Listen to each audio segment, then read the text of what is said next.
Mike here, and a lot of you guys have questions of how do I purchase a property in a different state? What does that look like? So I'm here to walk through that with you.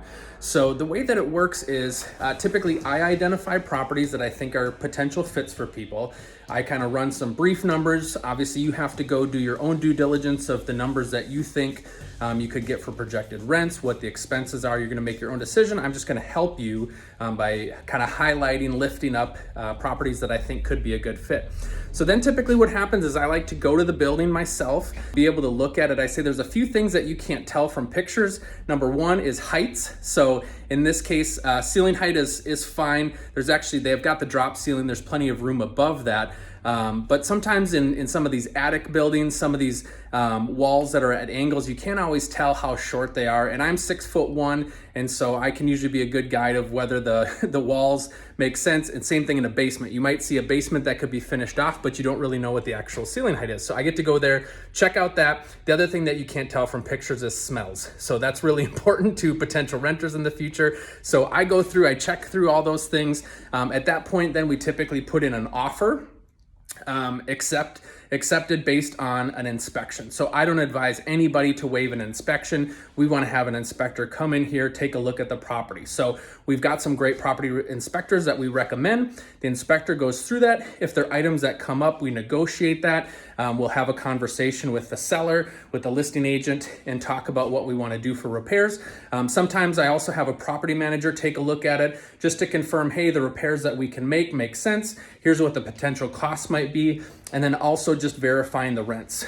Property managers, agents can guess at what rents are. We have information to help provide rents. Property managers have their foot on the pulse in a way that we don't. And so they can help verify those rents. So then we decide, do we want to move forward on this property or not? We move forward, we get through to closing. We're working with our transaction coordinators, we're working with our title companies in the meantime, and then it comes to final walkthrough, and that's what I'm doing today. So I'm walking through the property, making sure that the condition is just as good as it was when I first walked through, making sure there isn't anything major that's changed in the meantime. I give the thumbs up. If you live out of state, you certainly can come in for closing. A lot of times our investors out of state just find a mobile notary, sign that way. Sometimes we can set up electronic signing. It depends on the lender. So the lender is the one that specifies whether or not you can do electronic signings remotely, or whether or not you can do mobile notaries, whether they'll arrange for it, that kind of thing. So you sign the documents.